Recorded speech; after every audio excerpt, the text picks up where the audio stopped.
Hello everyone, this is Key of W with some Gemcraft, Chapter 2, Chasing Shadows. So think Chapter 2, wait, did they record Chapter 1? No, I did not. So this is a series that I first, thunder. This is a series I first saw online when I was in college, so in the 2000s. And it was a basically free Flash game. I found it on a site. I think Congregate was the site I found it on, but it might have been on a couple others. And there were some other spin-off games, and then Chapter 2 was made as a game with a free version and a paid version. Paid version, of course, having the full content, so like shareware from back in the 90s. And then they ported it to Steam, which is the full version, which is what I am playing now. It's still quite old, like about a decade old from when I'm recording this. But that's okay, I like old games too.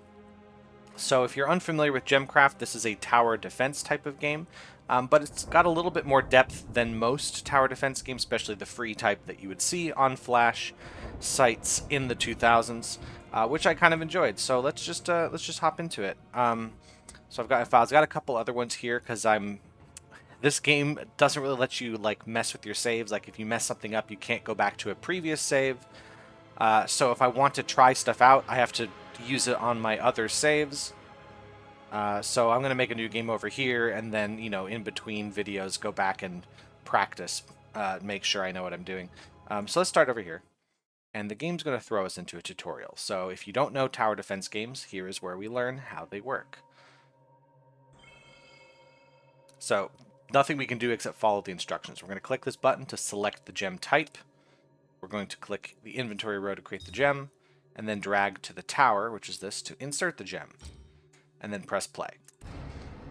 So the nice thing about the tutorial is I could now get up and like go make a sandwich or something and eat it and come back and this level is done.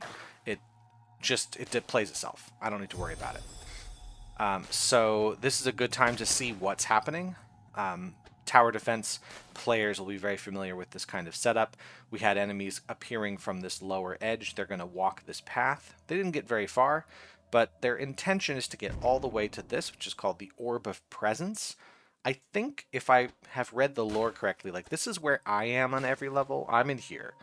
And if an enemy reaches this or breaches the Orb of Presence, it's over. I have no way to defend myself. Except for these gems. So as the enemies come along, when they get into the range of the gem will fire a bullet, and that's that. The bullets never miss. They always hit. Sometimes it wipes them out in one hit, other times it takes a couple shots, but that's all that it takes.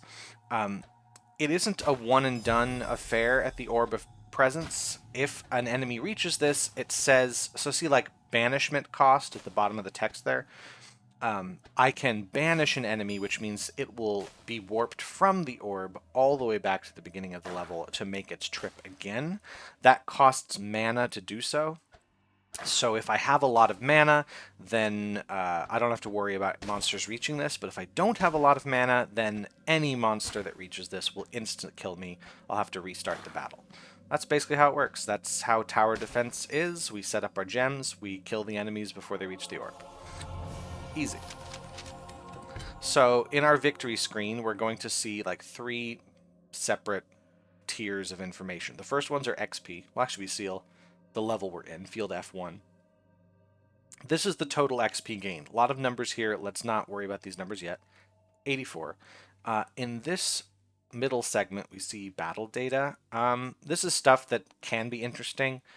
Most players do not need to worry about what any of this is. So mana gathered, how much we got over time, how much we got from killing the enemies, etc., etc. Things like how many kills we did. So it's not a big deal. Down here is the most important stuff for now. This is what we collected in this battle. So first thing is 4 shadow cores. These are like semi-random drops. I say semi-random because you're pretty much guaranteed to have at least some shadow cores drop, but you can't tell who is going to drop them. We'll see what they're used for at some point later. We have some lore dumps here as well. I was in the possession of the Forgotten for months, carrying her within myself. We wandered through the wilderness toward the Spirit Forge, the last stand of wizardry, the place she seems to want to get to so desperately. Previous games in this series, the free flash ones, will explain a little more about who these characters are, but at the same time, you don't need to know to play the game, and the lore will eventually be explained. But Possession of the Forgotten. I still can't believe my trap worked, but it did. It split us apart and knocked me unconscious. Whether she didn't find me afterwards or didn't want to waste time on killing me, I don't know, but she's gone now. I'm probably the first wizard ever to survive her possession. This happened at least 3 days ago. Fortunately, the trap, or as I call it, the scythe gate, dropped me near my old wizard tower, just as I had planned. After decades spent hiding and watching, I'm home again. She is days ahead of me, though. There's no time to waste. I must hurry and assist the gem bearer. We have to set up a trap with the gem before she gets to the Spirit Forge. So that sets up our basic plot. We were possessed by an evil demon, but we escaped the possession because we had planned for something called a scythe gate to split us apart. But now she's heading toward the Spirit Forge, and I have to get there first. It's suggesting there's no time to waste. We are going to waste so much time. Just an unbelievable amount of time. So we can take as long as we like. We'll always get there first. Then we see our achievements here. So this one's called First Blood Spilled. We get it for killing a monster. It's a pretty hard one to miss. And it gives a skill point. And the skill point is the important bit of information here, because achievements are not just to fill out your Steam page so you can brag to your friends, I guess, or be a completionist. You get skill points for them. We'll see what those do at some point. I will eventually go over skills. But it's worthwhile to get as many achievements as possible because it makes the game easier. Find a talisman fragment. That's this. There's a lot of information here. We'll go over that a little later. There's just so much info dumping I'm going to be doing throughout this video that I want to try to break it into chunks. And then we have the token for field F2. We just did F1, so this is going to be the next level. Great. Does that all make sense? Cool. There really is a lot of stuff in this tower defense game to keep track of. So the game wants us to go to level 2, but I'm not going to do that. I'm going to go back to level 1, and we're going to do a little deep dive into the mechanics of the game. So if you already know how the game goes, you can skip ahead to when I play field F2. Otherwise, here we go. We can just replay any battle we've done before. It's not really a big deal. And the nice thing is, at the start of every level, we aren't moving yet. We're paused. So I can take as much time as I like to see how this game works without the enemies coming in. I can take my battle strategy into account. I can look at, what gems I already have, what I'm able to create, the path, my mana, the waves themselves, all of that kind of stuff before we press play here. And this starts time at a normal speed, this starts time at 3x speed, and this is 9x speed. There's uses for all of these. Like 9x speed is great for I've already set everything up, it's just going to run like clockwork, I don't want to touch anything. Just let the level play itself out. That's this speed. This is the micromanaged speed. We want to be looking at doing a ton of things at once and looking at every single option we have without getting overwhelmed by the speed at which the enemies are coming in. And this is sort of a middle ground where we want to kind of speed things up, but we still want to control some stuff. So they're all very useful. There's no otherwise benefit, you don't get more experience for playing in fast mode. That's fine. And then right below this we have our wave stones, and these tell us the waves we're going to see in every level. This level only has 3. It's pretty short. In fact, it's by far the shortest level in the game. The next level is the second shortest, and it has more than double the waves. And every wave, well, there's a lot of data about it. Every wave stone is going to tell us all of that data. So this one has 7 reavers. A reaver is a type of enemy. There's only 3 types of enemies that you'll see from these wave stones in the game. Reaver is the classic, the standard enemy. You'll see hit points and armor level. So 10 hit points, 5 armor level. Armor is just a straight reduction to damage. So if you're supposed to do 100 damage and the armor is 5, you actually do 95 damage. Speed 0.87. I don't know exactly what 1 unit of speed is in reference to, but these are slower than that. These ones are speed 157, 87. As far as I can tell, the speed is somewhat random every time you play this level. If I reload this level, it might not be these speed values. I think it's either between 0.87 and 1.57. I think those are the options. So this is the slow variant, this is the fast variant, but hit points and armor will always be at the same level. And the way the game works, to calculate the hit points and armor is it starts from whatever the first wave should be, and then it does like a little formula to get the next waves. So every wave afterward, the hit points go up by a percentage of the previous wave, which in this case does translate to one more hit point, but not here because I guess the difference between them and with like rounding and stuff, these both are 11, but if we had another wave, it would most certainly be 12. Armor goes up by a flat rate, I think. It's not 100% sure. We'd see it if we see the waves, but usually the first 4 waves or so, the armored level doesn't increase, so it gives you a few at lower armor. Speed does not increase over time. It's going to be one of these 2 values for the entire thing. We also see mana gain per kill, 24. So every Reaver in this wave that we kill is worth 24 mana. And that goes up every wave. I believe this is set like every single level in the game. The first wave is 24 mana. And so just getting a lot of mana is dependent on having a lot of waves. Banishment cost is usually set to be around twice as high as the base mana gain per kill. So it's 48 for this because the mana gain is 24. It's 50 because that's 25. This isn't quite 2 times. 54 would be exactly 2 times, but around 2 times the mana gain per kill. Which means that if a monster from this wave reaches here, I lose 48 mana from here, and I gain 24 from killing the monsters. So for every monster I banish, I basically have to kill 2 monsters to make up that mana loss. So it's not a huge deal if 1 or 2 monsters get through, but if a great number of monsters get through, it's really bad because I have to kill so many just to make up the mana I lost, let alone get a profit again. We also see XP gain per kill, so 2 XP per monster.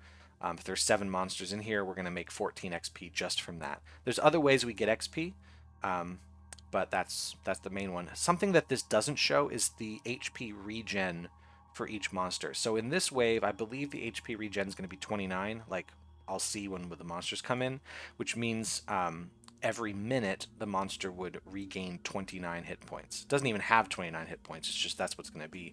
I think the regen is calculated based on the hit points of the monster, so it's actually higher for these ones because they have higher hit points.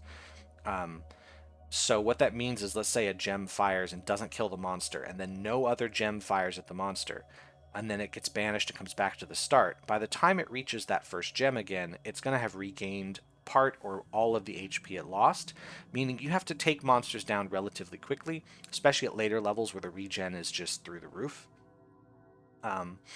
But we'll see that on the monsters themselves. Don't know why it doesn't show up here. It'd be nice to see it here, but we don't. The last bits of information toward the bottom, we say click to start this wave now. So normally the wave stones are going to move upward at a pretty glacial pace, and when a wave stone reaches the top, it sends this wave down here. Now if we were to click this wave, it's going to start it immediately. Now this one's already at the top. The first wave starts as soon as you say go. But if I were, click this wave and then it starts, the second wave is still down here and it has to move up. If I click the wave, it's going to launch up and start as soon as I click it. So there's a hotkey to do that, or I can click over here. Starting waves early not only gets through the level faster, but you gain extra mana and XP for doing so. Just like a one-time, depending on how early you start the wave, there's a mana/XP gain, and I think it gets higher the further into the level you go. And if you click a stone that's like under a bunch of stones, it's going to send this wave to the top as well as everything above it. So if I click this 3, all 3 waves are going to come at the same time.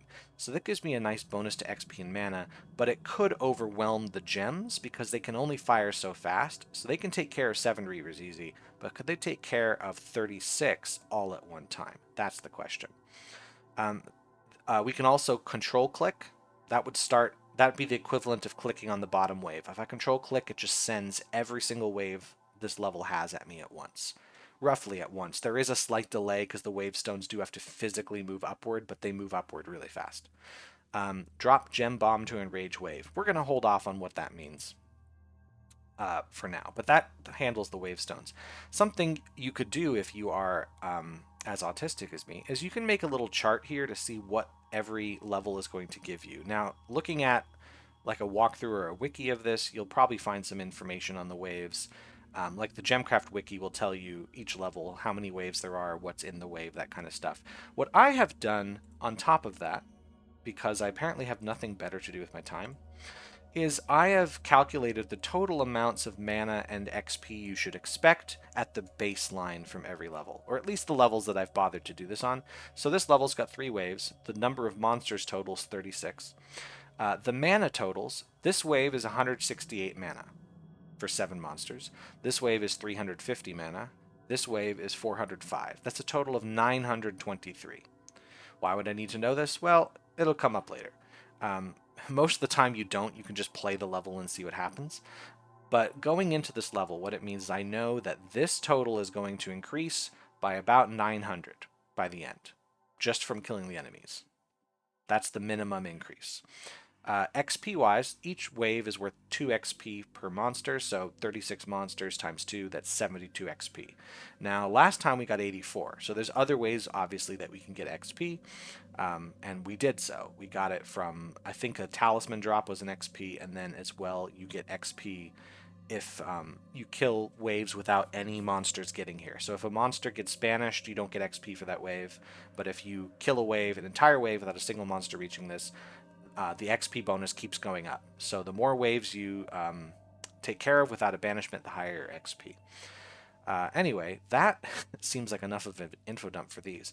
I've been talking about mana, showing this, but let's talk about the mana pool.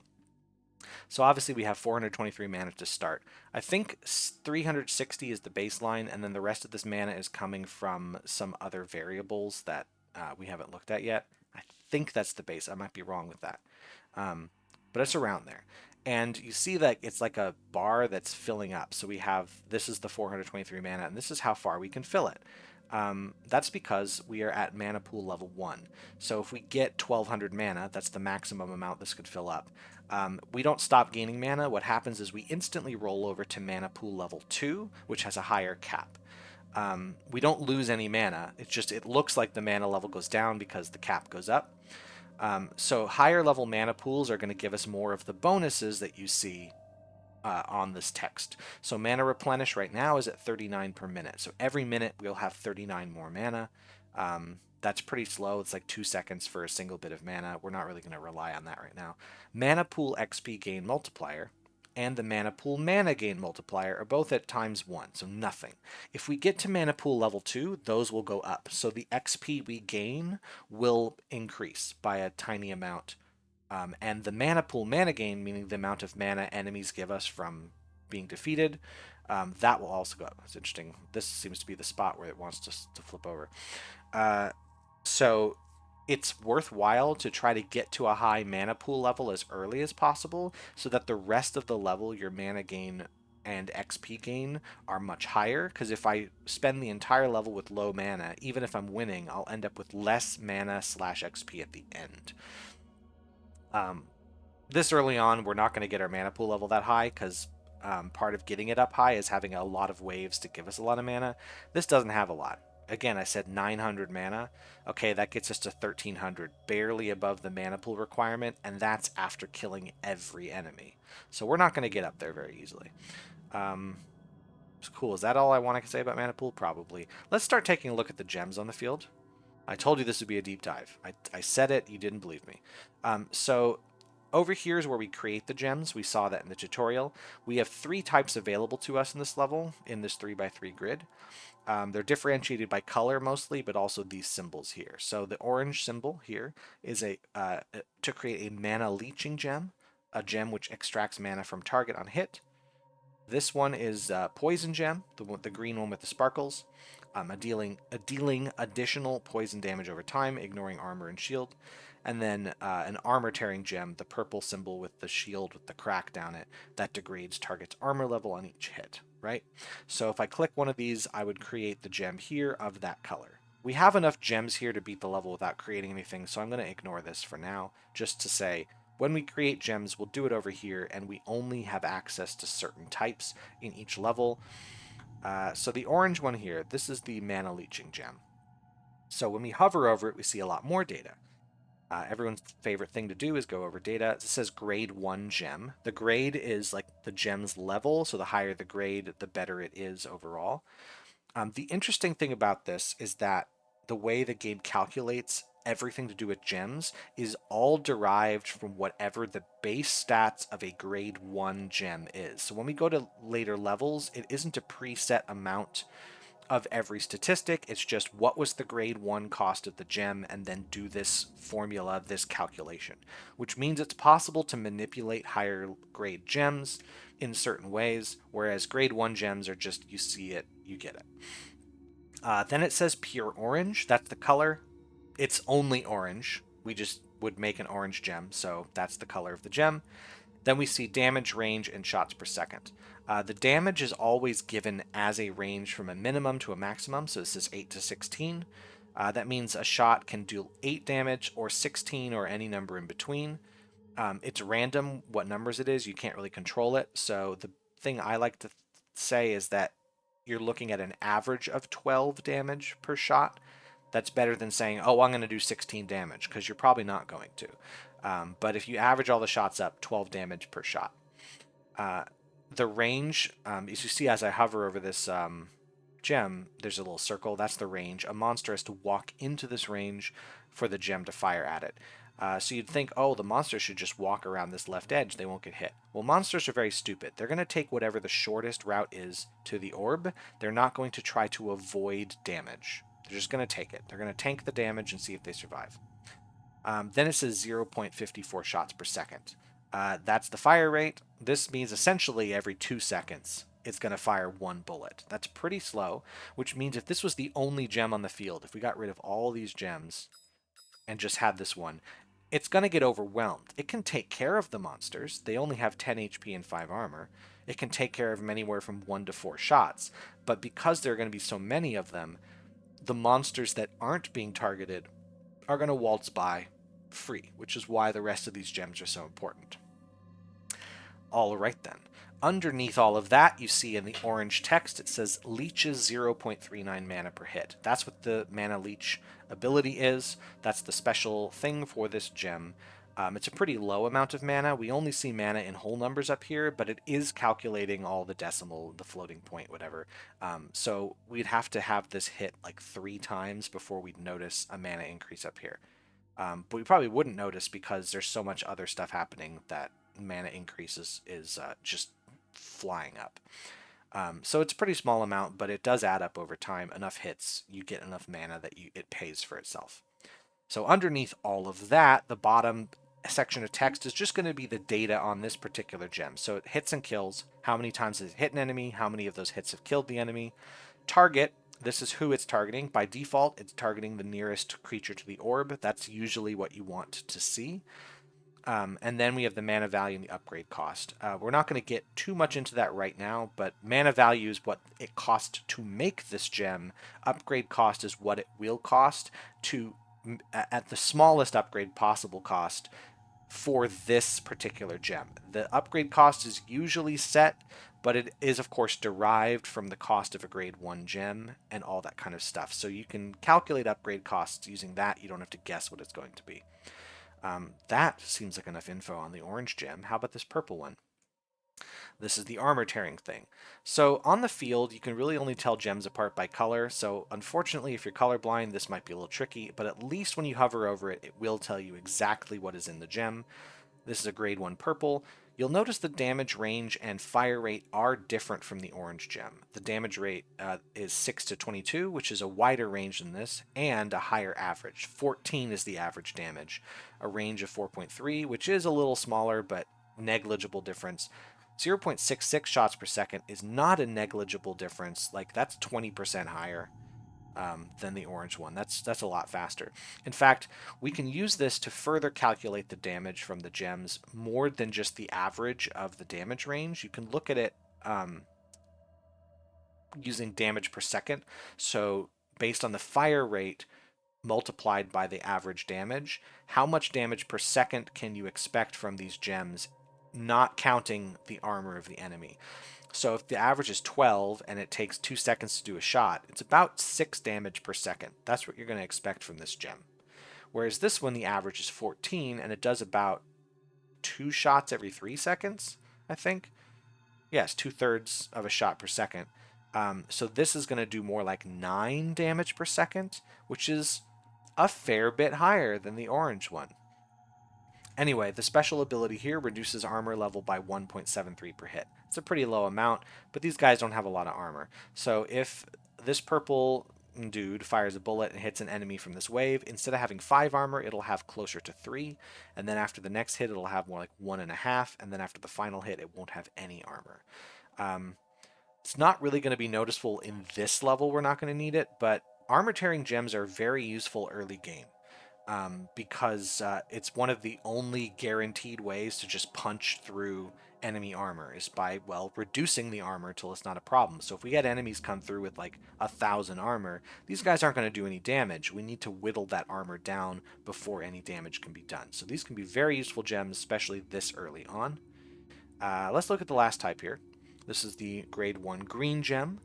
10 to 20 damage, which is an average of 15. Range is 4.6, 0.63 shots per second, so DPS, again, around 9. The poison damage is another interesting little feature here. So it says 8 poison damage over 9 seconds. What happens when a green gem fires at an enemy is the enemy is going to gain the poison stat. The enemy cannot dodge this, they have no resistance, they just get poisoned.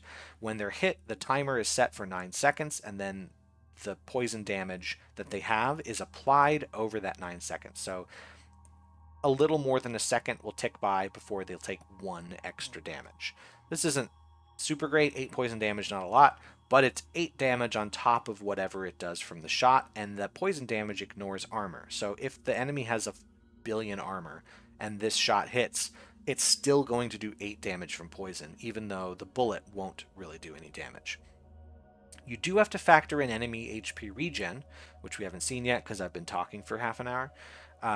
So this wave will have 29 HP per minute, which is basically every 2 seconds it regains 1 HP, which means over the 9 seconds they'll regain 4 HP, which means this 8 poison damage is really more like 4. But it still can be useful.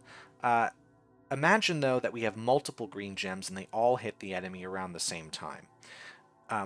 The timer doesn't ever increase. It taps out at 9 seconds. So if I fire 1 bullet and then a second bullet, the timer just resets to 9. But the poison damage compounds. So if 2 bullets hit 1 enemy, it's going to be 16 poison damage over 9 seconds.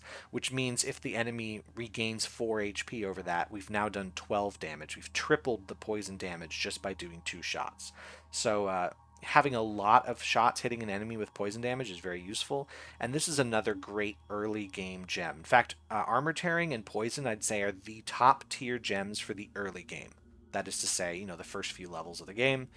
I mean, there's like over 100 levels in this game, so really like the first quarter of the game, these are the top tier. You want to have these gems if you can. This level provides them, some levels don't, because they're the best way to pierce through armor to make sure that you can like either reduce the armor or just ignore it entirely before we find better ways to do that. Alright, that was quite the dump. So the main reason we'd want to pick a particular color of gem is the special ability, not so much the damage range and fire rate. It is a little weird that the orange ones are so much worse. At least at this low level they get better. But most of them are around the same amount. The reason we're going to pick a color is because of that special ability. But unfortunately, at grade 1, this early in the game, that special ability is pretty weak. It's still not really going to be the deciding factor. We can pretty much make whatever we want. We don't have to worry about the color of the gem yet. And for these early levels, I'm going to kind of slow play it. Mostly for fun, so I could, with this amount of mana, make some stronger gems. I'm not going to. I'm going to run with what I have here. I think that's all we need to see. Let's start throwing this in. Take a look at the enemies. See, yeah, 29 hit points per minute. I was not lying to you. If I click this, by the way, it's going to tell the gems to focus this monster. So any gem with this monster in range will only attack this one, whereas now the gem will attack based on its target. So doing this means it's not going to target nearest to orb, it's going to target that one. They're I guess there are times you want to target a particular monster, but for the most part, just let the gems do what they're going to do. But let's target this one. You can see what happens when we hit it with the purple gem. Yeah, armor level went down. It went down very quickly. We saw there, but that's what's going to happen with it. We don't even like seem to need these, do we? No, we do. We knew this one had a hit. This one doesn't. I bet if I removed this gem, nothing would happen. It's a very easy level. See, there we go. We're at 900 mana now. Let's speed this up. Let's speed it way up. Okay, so we reached mana pool level 2. I'm going to pause before the level ends itself. Oh, it ended itself. Tell you what, I'm going to go into endurance mode. So let's look at this. Endurance mode, we can continue any level we've completed until we die, basically. So death in endurance mode is fine. I'm doing this so we can look at it. Endurance mode is also way harder than a level would be. Let's suppose this level had 100 waves in it. The difficulty of those waves would increase by a certain formula. And of course, this early in the game, we wouldn't survive, but we'd get certain level. But in endurance mode, those 100 waves would actually get more difficult faster. So endurance mode is going to destroy us this early in the game. I'm not doing this to get extra XP, although it's possible we kill a couple enemies. But look, hit points 20, armor level 7. That's a big jump from 3 to 4. Whereas if this level had a 4th wave naturally, it would have been 12 hit points and 5 armor. So this is going to increase really fast. So we're not going to survive it. I just wanted to look at mana pool level 2. So you see now the mana replenish is 50 per minute. That went up. It's still very slow. XP gain multiplier. So now there's a 3% bonus on all XP gained from this point on. So these guys would give us 3.1 XP per kill instead of 3. If you ever see a decimal place on the XP gain per kill, you know you have a bonus going on because it's supposed to just be a flat number, 2, 3, 4, whatever. We also gain 4% extra mana per kill. So the mana per kill says 29. It probably should have said 28. So it's slightly more. That's all. Let's just run it. Let's let endurance mode kill us. Oh, we got a couple of them. That's good. Oh, mana pool level 3. 60 per minute, 6% gain on XP. And a 8% gain on mana, so that's pretty good. Didn't actually expect to do any serious damage to that. But we gain XP from that, so it should have been around 84. Now it's 132 XP.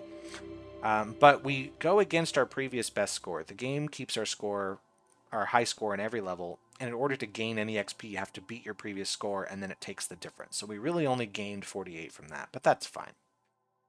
It prevents us from grinding the same level over and over again.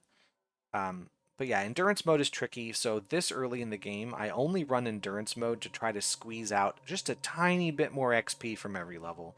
Eventually we'll get to a point where it's worth actually putting some effort into endurance mode to get XP, but for now, it's not. We're not going to get enough from it.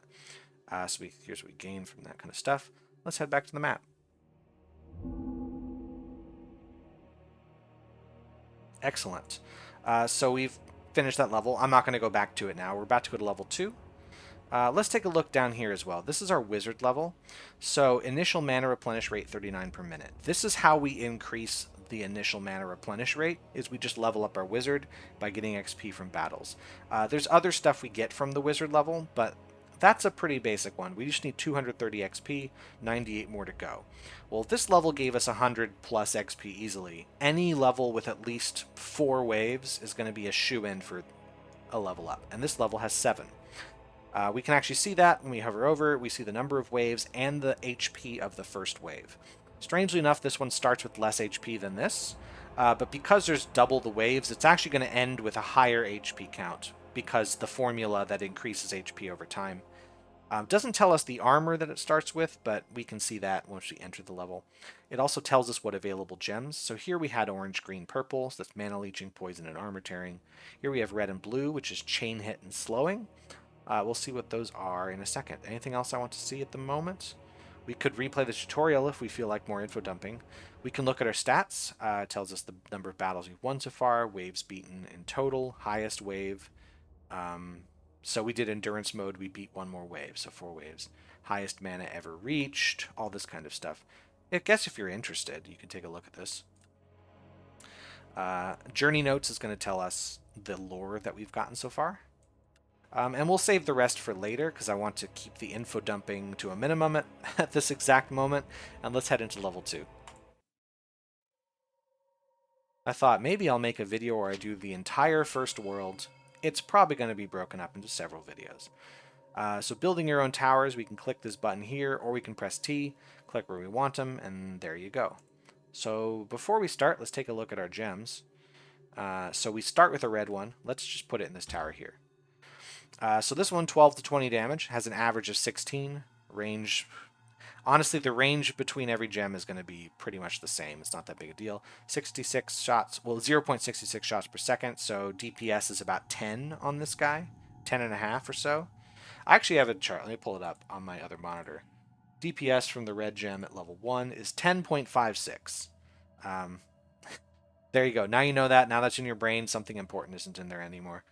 But that's so far the highest DPS and the highest average damage. That's pretty good. The special ability, though, is what's interesting here. 1.118 chain hit length. Chain hit means that when a bullet hits an enemy, there is a chance that it will hit multiple enemies. It's going to look like area of effect splash damage because it's just going to instantaneously hit a number of enemies in the immediate vicinity. You can also think of it like ricochet. Chain hit. It hits one guy, which hits the next guy, which hits the next guy, which hits the next guy. I'm not 100% sure what the number is in reference to. Is it in reference to how many enemies can be hit? 1.18 would suggest it hits one guy and then it kind of hits a second guy. Or maybe it's like the area of effect that the chain hit can do. Like 1 would be the area around the enemy, so slightly larger, so enemies have to be really bunched up to be hit. Who knows? All I know is that this bullet, or this gem, will fire bullets that hit multiple enemies sometimes. It won't work all the time with a gem at this low of a grade, but getting this one up to high level means every shot actually is multiple shots at once. So this is the gem I think is slept on by a lot of beginner players because it's hard to understand what it's doing. You don't really see it that much. Like poison and armor tearing are a lot easier to understand early on.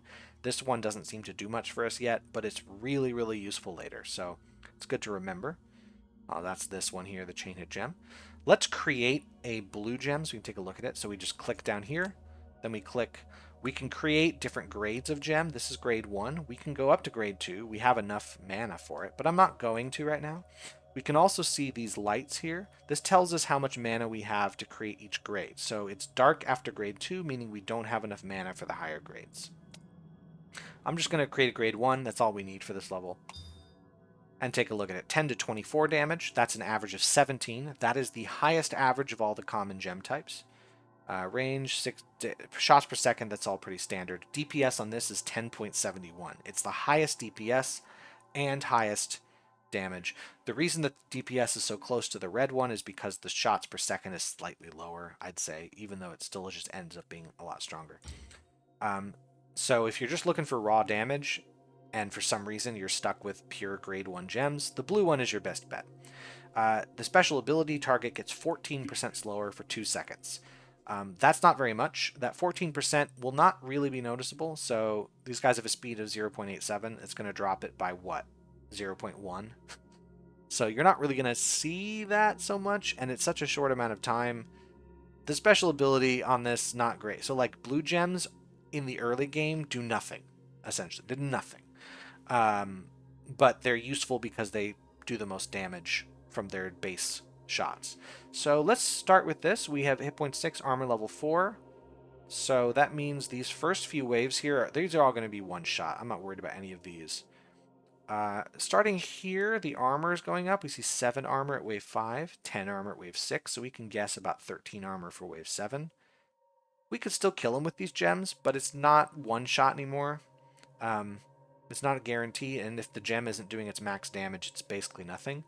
So I don't want to stick with just these 2. I'm going to eventually make more gems. But let's start with these. Rather than spend all my mana right now, let's hold on to some just in case a few enemies get through. There we go. I think it's going to be fine. Yeah, I don't think anyone's getting through. We're good. Yeah. Oh, see, there we saw 2 enemies die at once. That's from the chain hit. See if it happens again.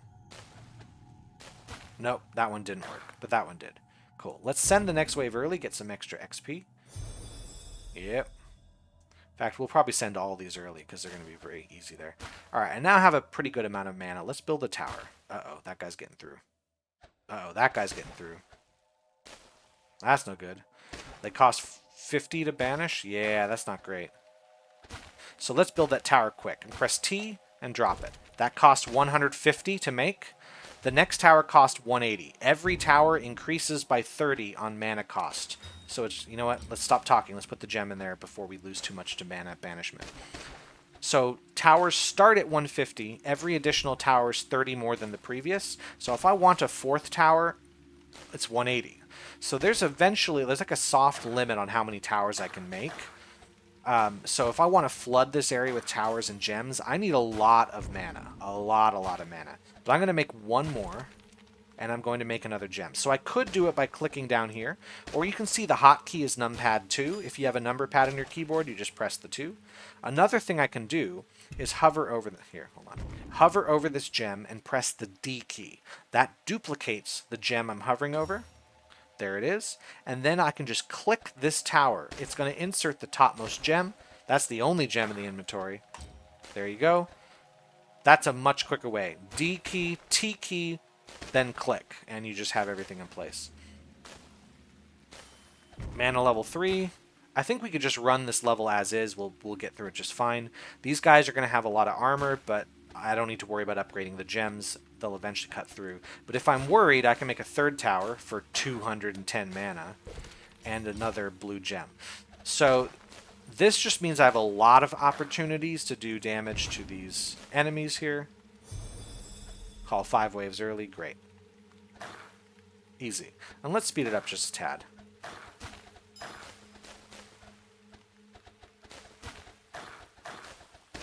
Yeah, it's not necessarily doing damage, but when it does damage, it does a lot. Easy. So Shadow Core's got a couple of achievements for calling waves early and a new token field. We see a lot of XP here. That's definitely going to level us up. Great. Mana gathered. So we can see this total amount. Killed Reavers, 3,000. Now, if I look at my chart that I made, I'll just call the autism chart, because boy oh boy, if I'm not diagnosed officially, I'd just show somebody and they would say, yep.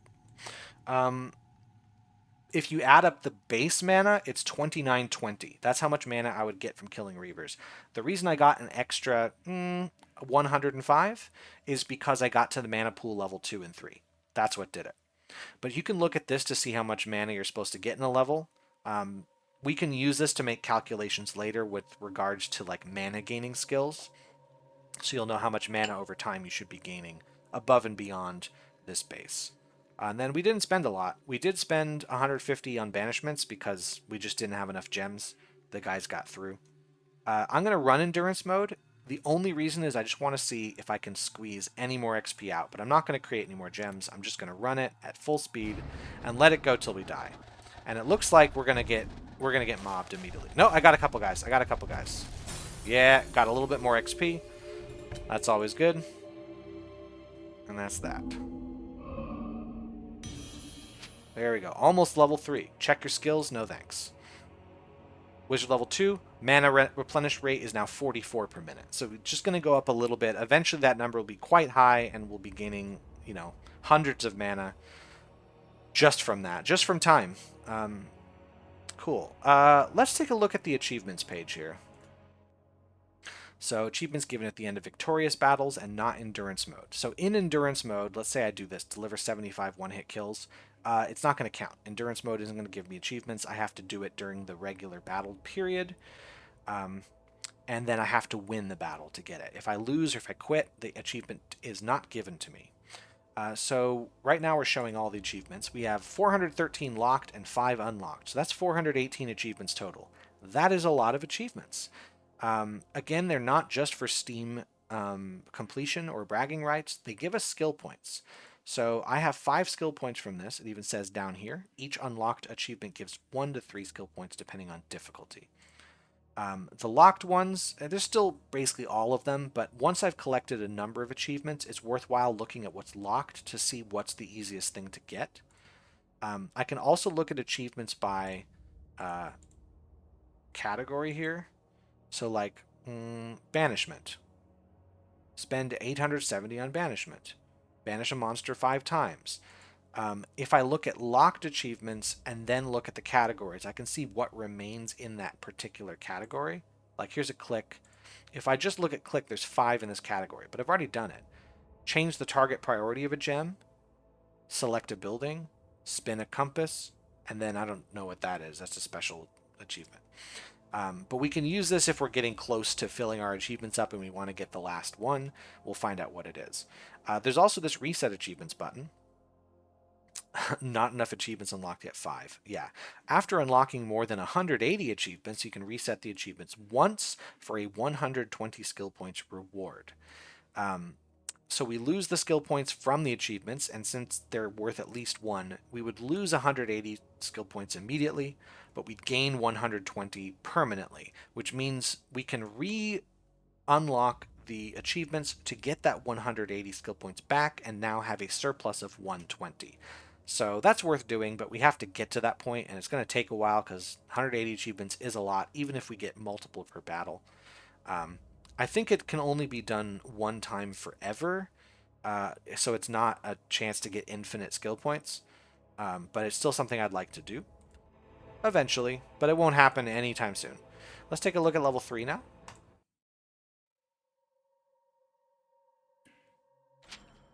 Traps. Gems socketed in traps deal less damage but have much stronger special effects. Neat. So these are traps. We can't build them. We can build towers for 150. We can build walls. Walls basically, we can redirect traffic with those.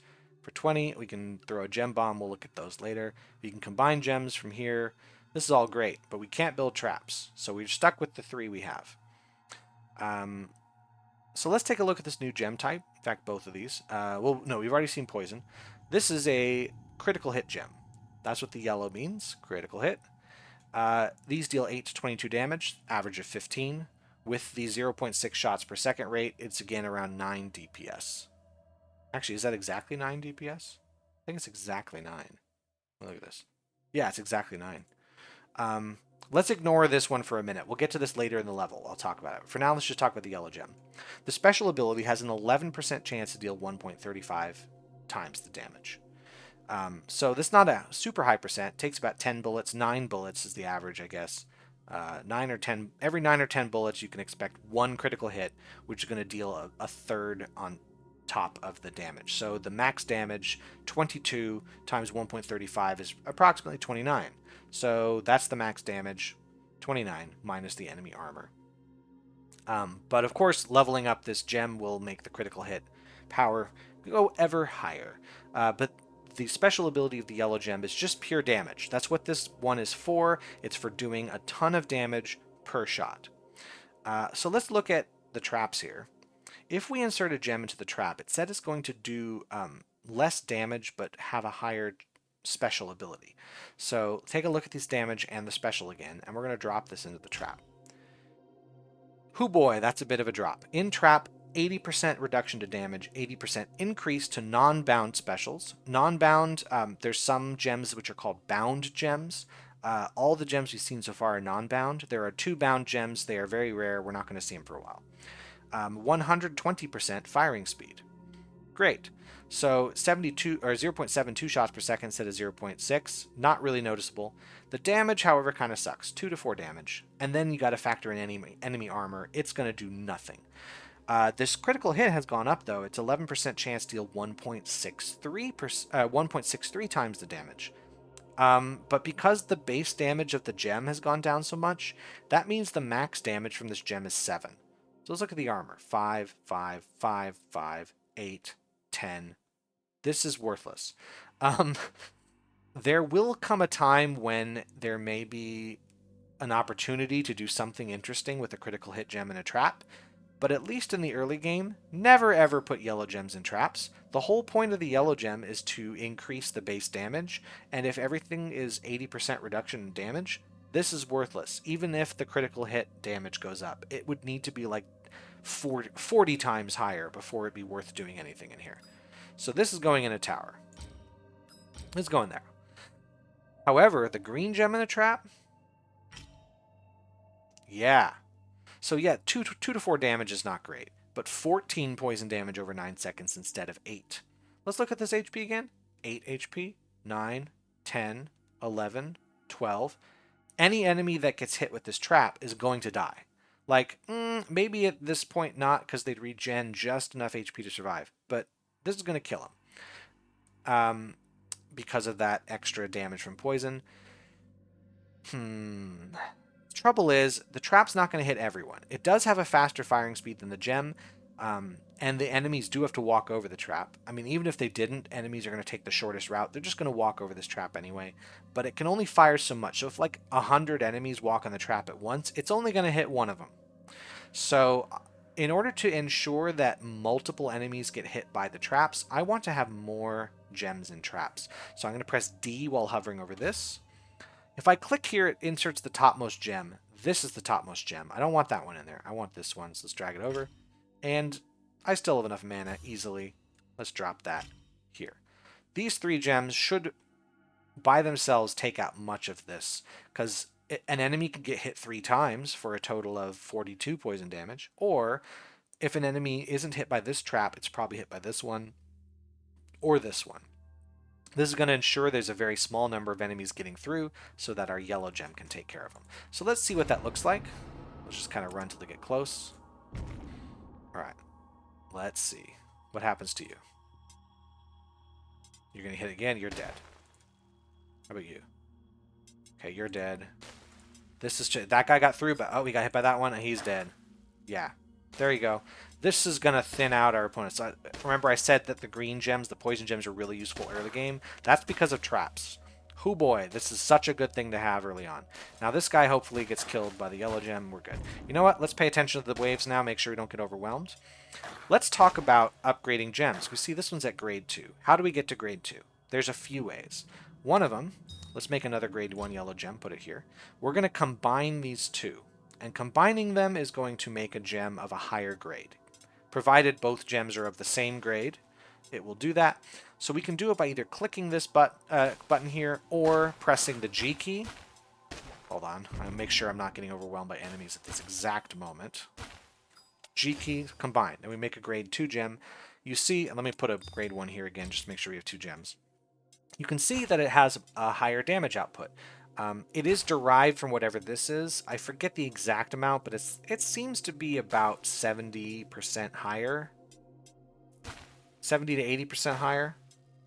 So more damage per second. I've actually calculated the level 2 gems on average. On average, your yellow gem here is going to do 24.5 per hit, and DPS is around 17. So DPS of 9, 17. DPS is actually kind of doubled on this guy. That's because he fires faster. He also has a slightly larger range, so that's pretty good. Anyway, that's one way to upgrade gems, is to combine 2 of the same level and spend 120 mana to do so.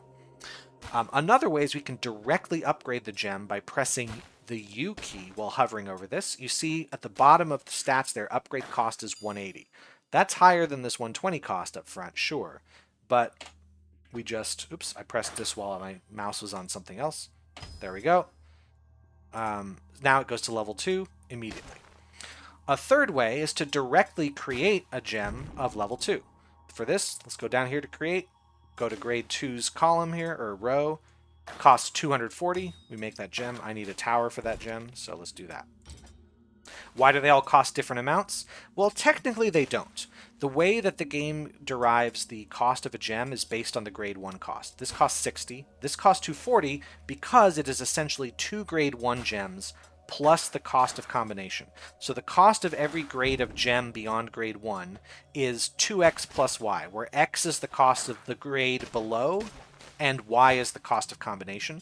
So 60 plus 60 plus 120 is 240. To make a grade 3 gem, it's 2 of these, which is 480, plus 120, that's 600. If we want to make a gem with multiple colors like this one, we make one grade 1 of one color, one grade 1 of the other, and we're going to combine them with this ability, and that makes it a dual green-yellow gem. Let's put those in the towers, why not? I've been sitting on it forever. Why would we want to do this? Well, there's 2 things that happen with dual gem. The first is that we gain a damage modifier, 20% increase to damage. So you see 18 to 43, 14 to 37. Oh, this is different amounts. I think at a certain point a random amount is added to the minimum or maximum damage here, so the gems are more randomized. But yeah, the amount of damage from a dual gem, the raw damage is a little higher. Unfortunately, the specials power goes down to 70%. In fact, I'll talk about that more in endurance mode here. We've just let that whole level go by without really paying attention. So you see 5 poison damage over 9 seconds. But if we look at a grade 2 green gem, that's 14 poison damage over 9 seconds. What's going on here? Why is it 5 if it's 70% of the special power? Well, keep in mind it's actually 70% of the components within the gem, because everything is derived from a grade 1 gem. Which means this is only made up of a grade 1 yellow and a grade 1 green. So it's taking the grade 1 green and multiplying that by 70%, which is 5. And it's taking this and multiplying it by 70%, which is 1.22 damage, instead of whatever it should be here, 70% of this. So that's what is happening here. So when you make a dual gem, you're usually not doing it because of the special ability, right? Because the special abilities are pathetic on this. You're doing it because it does base damage. If I want special abilities, I want pure gems. At least for now, there's a way to make dual gems special ability stronger, but we don't have access to that yet. So if you want the gem special ability, either make a pure gem or stick it in a trap. If you just want high damage, make a dual gem or make a bunch of critical hit gems, because 13% chance this, eventually it's going to be dealing, so the max on this, let's say 37, about half of that added to it. It's about 55 or so, which is higher than this, although the critical hit could happen. So a high level critical hit gem is actually going to be better than a dual gem, but it's got to be a really high level. So let's run this, let's die. We're going to get a few points maybe out of this, but that's about all. So yeah, if I want damage, I want dual gems. If I want specials, I want traps. That's really where we are right now. Let's see, we got the combined gems, have a grade 1 with 100 hits, have more than 75% of the monster heals caused by poison. Well, this is going to happen in any level with poison gems in it. This type of stuff. Let's actually talk about talismans to end our video here. I think this is the last level I'll play right now. Then we'll go into talisman stuff. So this plus, I just get rid of it by clicking there. Let's talk about the talisman now. Socket fragments into your talisman to gain various battle bonuses. You can spend shadow cores to upgrade your fragments or destroy them to gain shadow cores in return. Great. So here's a talisman. There are 3 types of fragments we can see. These are all corner fragments. Corner fragments are the pentagonal ones. They go in the corners. The circular ones will be edge fragments, and then inner fragments are the star-shaped ones. So fragments have to go in the appropriate shape. There are certain bonuses that are only available to certain shaped fragments, but there are some that are available all over. And we can see by hovering over exactly what those bonuses are. So corner fragment of a rarity of 3. This is 2% extra damage to Reavers. This is not really very good. Because right now when we're doing like 10 damage at a time, 2% extra damage, you won't notice that. This one's here, 14% increased maximum bolt charge. We don't know what bolt is yet, and 0% damage to giants. 15 initial mana. That is initially useful. We can see that. These other ones, not so much. So let's socket this one. Let's actually look at the rarity again. 3, 12, 6. So rarity, the higher the rarity, the better the fragment. So 3 is pretty bad. 12 is going to be, well, obviously the best one we have here. We also can sort the rarity into tiers, so 0 to 9. I don't think there's ever a 0 rarity fragment. So 1 to 9, these are the gray talismans. 10 to 19 are going to be the bronze ones here. And at each new tier, you see the upgrade level goes up. This one's 0 out of 2. We can upgrade this one twice. We can upgrade this one 3 times. Also, the amount of special abilities goes up. This one only has 1 ability, 2 damage to Reavers. This one has the bolt charge and damage to giants.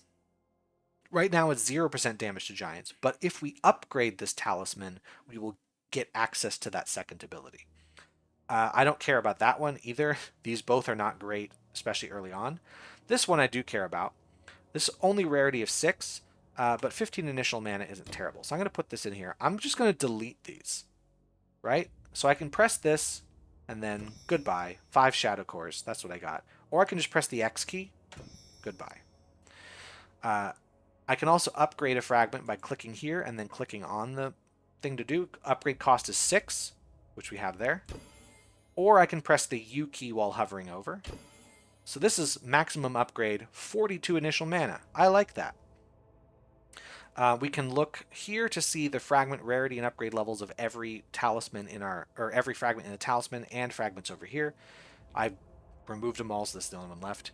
I can also do this to see the sum of all talisman properties. We only have the one, so 42 initial mana. Great. It's not going to do a lot for us now, but if we get enough talisman drops, we can eventually fill this out with some pretty good stuff. How do we get higher rarities, though? Well, in every level, the talisman drops, the rarity of the talisman drops is determined. So in the first level, for instance, the rarity is between 1 and 20, which means on average you're going to get somewhere in the 9, 10, 11 range. To increase that rarity, either go to harder levels, which have a higher base, or increase the difficulty of the game, which we can't do yet. We'll be able to do probably by the end of next video. Increasing the difficulty also increases the rarity of the talismans. You have to increase it by quite a lot to get the super high rarities, because the rarity tops out at 100. But at least for now, if we make the game a little more difficult, we can get something higher than a 6, because that's pretty bad. But it'll do for the moment. So I've been going for an hour, and we've only done 3 levels because we've done our quote-unquote deep dives, also known as autistic info dumps. I'm going to stop the video here, and then in the next one I'm going to do the rest of this field F here and take care of some more tutorial stuff. So I will see you then. Thank you all for watching. I guess if this is what passes for entertainment these days. I've been Key of W. You've been whoever you are, and I hope to see you in the next video. Y'all have a good day. Bye.